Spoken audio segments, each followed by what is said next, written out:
Well, good morning, everyone. Again, my name is Joey Chin, and it's good to be with you all today. As Pastor Jamaica said, I am currently a member of the United Methodist Church, and I'm an intern at Capitol Hill United Methodist Church. But I grew up in a lot of Baptist and non-denominational settings, and so the churches that I spent most of my time in middle school and high school in felt a lot like this. So it feels good to be in an environment like this and to be here with you all. I was asked to preach this morning on a text from Deuteronomy 24. And so what I'm going to do is I'm just going to read it through one time and just listen for what do you see, what do you notice, what do you feel as I read the text, and then we'll get into the sermon.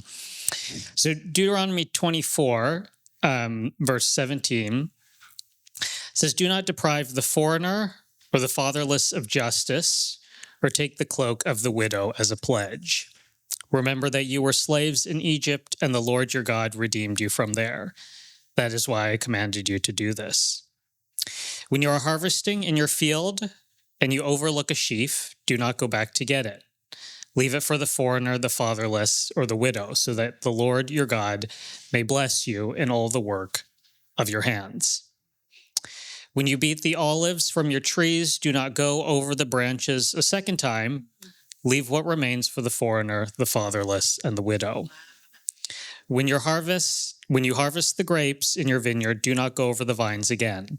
Leave what remains for the foreigner, the fatherless, and the widow. Remember that you were slaves in Egypt. This is why I commanded you to do this." Would you please pray with me before we begin? Gracious, loving, and merciful God, we thank you for this day and this time and this community. We thank you for this text and this word that you have for us. I pray that on this day, the words of my mouth and the meditations of our hearts, our conversation, and our time together would be pleasing and glorifying to you. And may you keep us attentive and attuned to the promptings of your Spirit on this day and at this time. Amen. So thank you again, and it's good to be with you all. Thank you again, Pastor Jamaica, for the invitation to be here. I'm excited to get to be with you all in community and to explore this text a little bit. When I first read over this text in Deuteronomy, one thing that I noticed is that the command itself that God is giving to the Israelites seems relatively straightforward. There's a lot in the Bible as I've continued to read the Bible and study the Bible that I've realized is far more complex and nuanced than I could ever understand. But there are some things that I actually think are pretty straightforward, and the difficult part is not understanding it intellectually, but living it out. That's the actual hard part. And in this text, it seems to me that there are two main things that get repeated. The first is that God is calling the Israelites to care for the foreigner, the orphan, and the widow, and give some examples for what we should do or should not do in order to care for the foreigner, the orphan, and the widow. And relatively simple, relatively straightforward, and perhaps, I think in the environment we're living in today, more radical and countercultural than it should be, than it should seem. But the second thing that I noticed is the reason why God is commanding the Israelites to care for the most vulnerable in their community.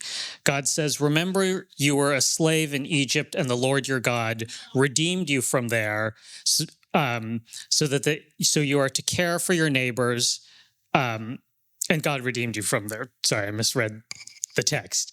But this call to collective memory and collective remembrance is one that I have been thinking about because I've been having to work on it for an assignment in one of my classes. So I just took some of it from the sermon. But as God calls the Israelites to remember their history, their memories as a community, and to remember the slavery, the injustice, and the oppression that they had experienced as a community, so that they would then understand how to care for those outside of their communities. I've been thinking about this when it relates to my own family history and my identity as a Chinese American. And to give you the sort of briefest of histories, many Chinese began to immigrate to America in the 19th century, and many of them worked on the Transcontinental Railroad and did very dangerous, backbreaking work. Many died. And the completion of the Transcontinental Railroad coincided with an economic downturn. And as a result, many of the Chinese here in America were scapegoated, and there was increased hostility and prejudice directed towards the Chinese, which culminated in the 1882 Chinese Exclusion Act, which was the first immigration law to bar a group based upon ethnicity or nationality. And when I think about this law, one thing that is so strange to me is that when we use these particular labels, we think about how on May 5th, 1882, the Chinese were here legally. And then on May 6, 1882, at the stroke of a pen, they were given this label of illegal.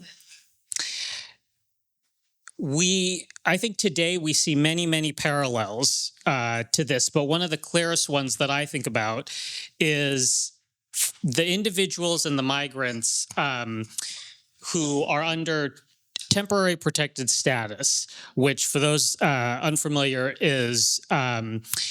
was a program implemented in the George H.W. Bush administration.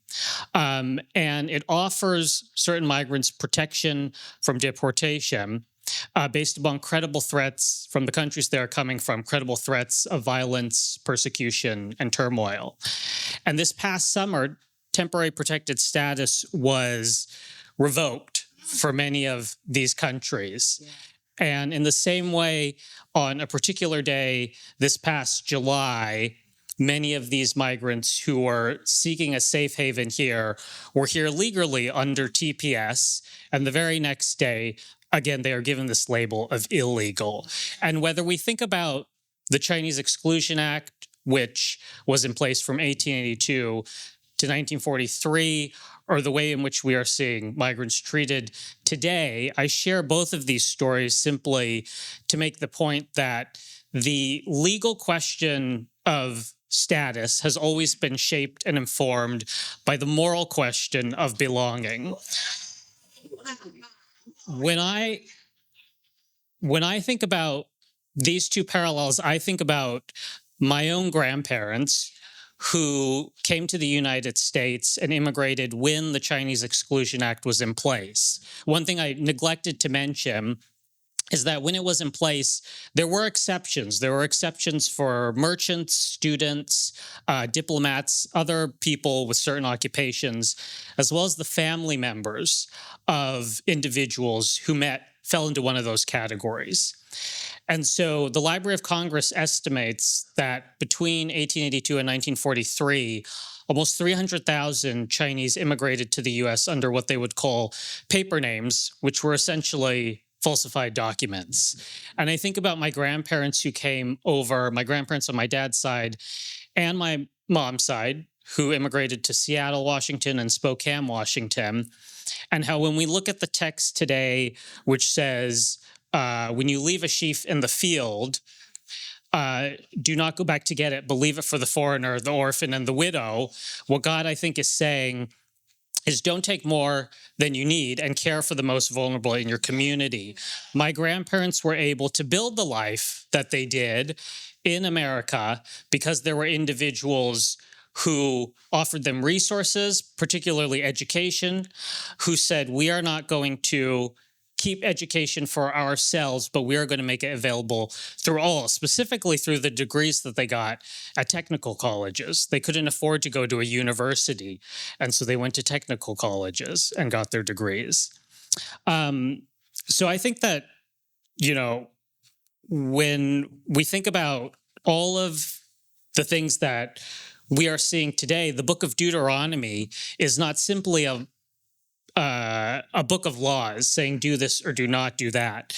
The book of Deuteronomy also specifically gives us the reason why we should do this and makes this appeal to collective memory, because this collective memory that we have, the history that we have, and the memories that we have hold an immense amount of power. The other thing that I was thinking about is this past week, my family was in town to visit, and we went around DC, and we also visited Philadelphia for the first time. We hadn't been there before. And so we got a Philly cheesesteak, and we went to Chinatown, and we ate a lot of good food. But we also went to the Independence National Historic Park, which is where the Liberty Bell is. And some of you might have read about this, but in some of the exhibits in Independence National Park, there are signs, handmade, so it's just paper with writing, which says this is where there used to be plaques and information about the men and women that George and Martha Washington had enslaved that are no longer there because they have been removed by the federal government. And we looked at some of the information that was currently there, the information that was removed, and I came back to this text. And the text we see today, God doesn't simply say, it is okay for you to remember the uncomfortable parts of your history. God says that it is essential for us to remember the uncomfortable parts of our history because our history and our story informs the way in which we will treat our neighbors today. Your story, your history, your memories, your lived experiences, the stories you get from your parents and your grandparents are incredibly important and valuable, so much so that some would say some don't want you to share about these stories. And it is particularly important that we are able to have spaces in which we can continue to share these stories today so that we do not forget and so that we can continue to remember and that we can continue to remember how we are to treat our neighbors. But the stories that we have and this call to collective memory goes beyond stories of immigration or stories in our American context.